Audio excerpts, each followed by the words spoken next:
A José Manuel López, muy buenas noches. Hola, buenas noches, ¿qué tal? Bueno, hay que decir que José Manuel está haciendo una labor fantástica a través de las redes sociales y está luchando para acabar con este problema, pero vamos a contextualizar su caso, si le parece, para la audiencia que no le conozca. Su hija, Kira López, acabó con su vida con tan solo 15 años, en el año 2021. Que ustedes, tanto su familia tanto como usted, ¿podían imaginarse que llegase algo así? ¿Mostraba algún signo, Kira, de estarlo pasando tan mal como para llegar a dar ese paso? No. Y lo peligroso del acoso escolar es precisamente eso, que los adultos no nos podemos poner en el lugar de un chico, de una chica, de un niño, lo que pueden llegar a sufrir. No tenemos esa capacidad de empatía para ponernos en su sitio. Pero es así, es lo peligroso del bullying, ¿no? O de que los maltraten mal, que no lo exteriorizan lo que lo están sufriendo. Señor López, usted se define en redes sociales como activista a la fuerza contra el acoso escolar, porque evidentemente no querría haber llegado a esta situación, pero tiene que emplear todo el tiempo que tiene y todas las fuerzas para evitar que esta situación llegue a otras personas, como por desgracia fue el caso de Kira. También lo hace incluso a nivel judicial, porque usted ha recurrido a los tribunales contra el colegio en el que estaba escolarizada su hija, porque considera que no hizo lo suficiente para luchar contra este acoso escolar. Y sin embargo, de momento, la justicia se lava las manos. Bueno, lo archivaron, pero se puede volver a abrir porque fue vía penal. Yo ya sabía desde el inicio que vía penal no iba a conseguir nada porque el acoso escolar no está tipificado como delito, como sí lo está el laboral, ¿no? Yo, aun sabiendo que iba a perder, decidí iniciar la vía penal porque mi hija, después de morir, recibió en el correo de su escuela un mensaje que ponía muere, muere, y si yo quería averiguar quién había enviado ese mensaje, tenía que abrir causa penal. Se averiguó, fue un igual de su clase. También pedí que mirasen el teléfono de un profesor que se quedó 2 tardes con ella sola y luego pues el caso se ha archivado. Lo sabía, pero es que si no llego a hacerlo, no consigo por lo menos saber quién envió ese correo, aunque nunca he conseguido que miren los teléfonos ni de uno ni de otro, solo miraron el de mi hija y yo ya sabía que ahí no iban a encontrar nada. No obstante, automáticamente en el momento que se hizo archivo, yo ya me he puesto a iniciar la vía civil, que es realmente la que corresponde. En este caso, es la mejor. ¿Le consta si el colegio ha hecho alguna investigación y también se activó algún protocolo previo a que sucediese lo de su hija? No, claro, yo cuando, póngase en mi lugar, una semana después de morir mi hija, nosotros estábamos en shock y nos entra ese mensaje cruel a las 11 de la noche, ¿no? Yo pensé, bueno, al día siguiente el colegio va a poner una denuncia. No hizo nada. Yo no lo podía creer. Y bueno, pues vamos nosotros y ponemos una denuncia en comisaría. Luego ya contratamos un abogado a posteriori. Y bueno, luego me ha preguntado algo más después, disculpa. Sí, no, le comunicaba si le consta si el colegio había activado algún protocolo pues para evitar precisamente que ocurriese esa desgracia. No, nunca. Y nosotros, bueno, pedíamos que se solucionasen los problemas, te hacían ver que sí, pero hoy sabemos que nunca abrieron un protocolo. Es el problema que tiene el colegio con nosotros, ¿no? Mi hija tuvo un bullying físico entre los 4 y 5 años y algo más, y luego ya ese acoso escolar se convierte en algo psicológico. Y nunca jamás abrieron un protocolo. Nunca. Los protocolos son una trampa, porque quien decide si se abre o no es el colegio. Y se pueden aplicar mal, y así quedan justificados, les sirve de coartada. Pero es que en este caso nunca abrieron el protocolo con mi hija, jamás. Señor López, en concreto usted dice que ha pasado ahora a una demanda civil por daño moral y en concreto, corríjame si me equivoco, la dirigen contra un miembro, una persona de ese colegio del Manyanet Sant Andreu. ¿Se trata de la persona, del profesor que estuvo en 2 ocasiones con su hija o con la persona que mandó ese correo electrónico? O... No, esta es adicional aparte de la que estamos preparando contra el colegio, de un miembro del AMPA que, bueno, él no cree que a mi hija le hayan hecho acoso escolar, es su opinión personal. No entiendo por qué, porque yo he puesto muchas pruebas del maltrato que ha recibido mi hija en redes y tengo el apoyo total del Síndic de Greuges, que es el defensor del menor aquí en Cataluña, ¿no? Y el ayuntamiento se ha presentado como causa popular incluso en el recurso a favor nuestro, apoyándonos, ¿no? Pues este señor insiste en que el colegio es maravilloso, tiene familia ahí trabajando y tiene hijos ahí escolarizados, y me ha llegado a insultar unas 130 veces en redes sociales, pero todo tipo de insultos.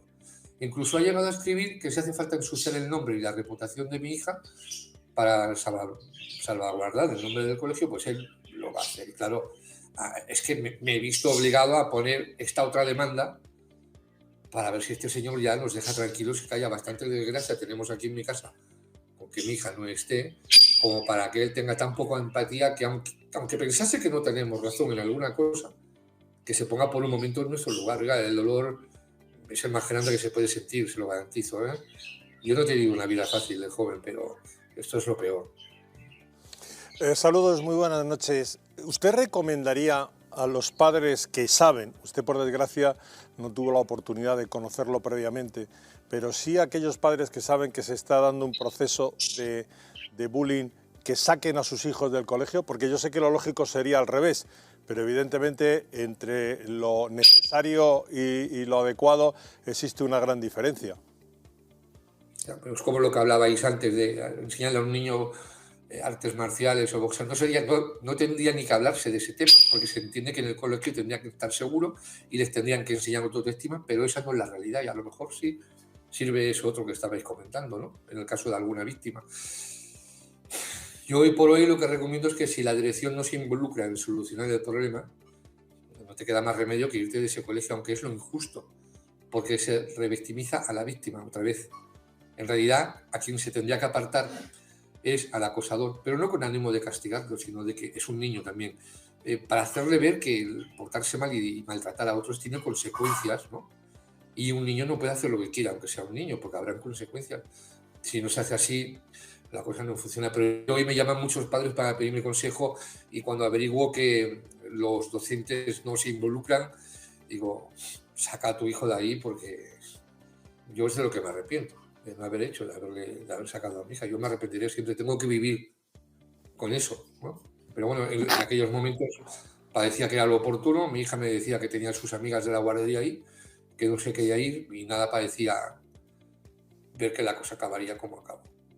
Escuchándole con el tema del colegio, no sé si podemos entender, o quizá es una vía de estudio, de investigación, la obsesión por la competencia en los colegios. Es decir, una parte del profesorado, incluso la dirección de los colegios, que no quieren que se hable de ningún problema en su colegio, no vaya a ser que eso les dañe la imagen, la reputación, cuando esto no es tanto a veces el problema del colegio, sino bien, como comentábamos, el problema de la familia o del origen social del abusador, y por lo tanto no tendría por qué afectar en principio a la imagen o a la decencia del colegio. Pero parece ser que todos estos problemas se suelen tapar, ¿no? Es decir, si no hablamos de esto, no existe. Mala gestión, lo que digo yo. Piense que más de la mitad de los directores de colegios e institutos públicos en España, más de la mitad, están puestos a la fuerza a dedo por las respectivas consejerías de educación, porque por 300 o 400 euros más al mes que cobran, no les merece la pena la responsabilidad que pueden llegar a tener. Esto lo primero.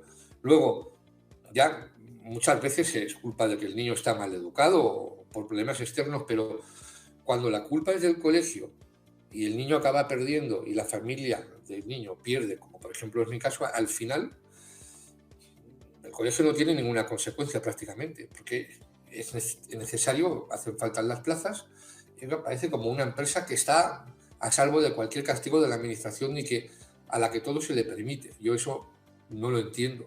Pero esto es mala gestión de los directores. Se lo garantizo que si el director del colegio donde estaba mi hija hubiese hecho las cosas bien, mi hija igual hoy estaba aquí.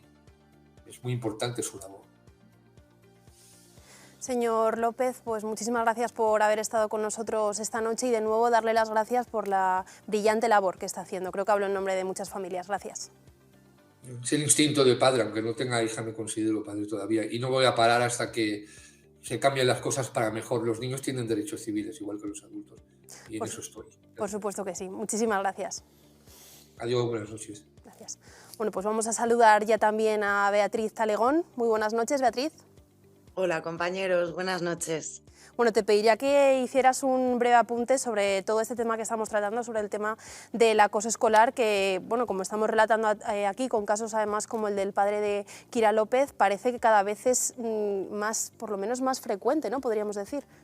Así es, además me sumo al mensaje que le has dado de cariño a José Manuel, con quien llevo mucho tiempo trabajando con él, que nos trata a los medios de comunicación con una delicadeza exquisita, que aborda el tema con muchísimo respeto y que ha pedido siempre ayuda, sobre todo para intentar concienciar, como él muy bien ha hecho ahora, a los padres, a las madres, a las familias de los menores ante una situación que hay que actuar con la suficiente diligencia y con anticipación para evitar que sea demasiado tarde. Y hace poco leíamos en algunos medios una noticia donde los docentes alertaban de que no tenían en los centros educativos herramientas para poder hacer frente ante las situaciones de acoso que vivían muchos niños, ante los casos de bullying, no tenían herramientas psicológicas para poder solucionar estos conflictos. Y tenemos el problema que muchas familias se encuentran con que cuando acuden a los centros, a las direcciones de los centros, le quitan importancia, les dicen que son cosa de niños, es cosa de niños, se suele decir, cuando esto no se debe consentir, porque esto empieza en niños y luego acaba generando problemas que nos acompañan durante toda nuestra vida. Y por desgracia, en casos como el de Kira, pues vemos que hay niños que no pueden soportar la situación que están viviendo y que además, sobre todo, no encuentran una referencia de un adulto a quien pedirle ayuda. Y además creo que también es importante apoyar a los docentes, darles herramientas de carácter psicológico para resolución de conflictos en el centro, pero además creo que todos debemos abordar esto con responsabilidad, porque este no es solamente un problema que afecte al niño que está sufriendo como víctima una situación de abuso o de acoso escolar. Esto debe suponer una implicación de toda la comunidad docente. Y cuando en una clase nuestros niños no son víctimas directas, pero sí son testigos, los padres y madres tenemos la obligación moral de educar a nuestros hijos y decirles que ante esta situación tienen que avisar a un adulto, tienen que informar y tienen que alertar, que no son chivatos, que ser un chivato no es malo, que avisar a un adulto es de valientes, de niños que lo hacen bien. Y así tenemos que contribuir entre todos, porque hoy puede ser un niño y mañana puede ser el nuestro. Y también, y con esto termino, hay que abordar esta cuestión analizando también de dónde surge este problema, porque los niños que normalmente ejercen un rol de abusadores o de acosadores suelen estar de alguna manera reproduciendo o soltando una rienda a un problema que ellos también tienen. También necesitan ayuda los niños que ejercen ese tipo de abuso contra los más vulnerables o contra los que consideran más débiles. Y hay que trabajar también con ellos y con sus familias, porque si no, el castigo al que se pasa y tratar a la víctima como víctima está, como decía también el papá de Kira, le está convirtiendo en una doble víctima al que ya es víctima. Y sobre todo hay que tomarse estos temas muy en serio. Por desgracia, no se le da importancia, se piensa que, así espabilan, así se hacen más fuertes, así se preparan para la vida adulta, y de eso nada. No queremos niños que crezcan pensando que tienen que vivir en la jungla y que esto es la ley del más fuerte. Queremos niños que crezcan respetándose, ayudándose y sabiendo que cuando ven una situación injusta o de abuso o cuando uno sufre, tienen que denunciarlo, tienen que pedir ayuda y, lo más importante, tienen que encontrarse con una respuesta de que esa ayuda se les presta, de que se les toma en serio y que se actúa inmediatamente. Y sobre todo, la víctima no es la que tiene que abandonar el cole, que esto es normalmente al final lo que tienen que hacer los padres porque se sienten solos y porque al chaval le machacan y necesitan empezar de cero en otro sitio. Pero eso genera otra mochila sobre ese chaval o esa chavala que se siente culpable y siente que no ha sido lo suficientemente fuerte como para reconducir la situación. Y eso, por desgracia, es al final la solución a la que recurren muchos padres ante la falta de atención y de seriedad por parte, por desgracia, de demasiados centros. Bueno, desde luego es un tema importantísimo, nosotros lo vamos a seguir muy de cerca, pero tenemos que pasar a más asuntos y vamos a hablar ahora de las que ya podrían ser las principales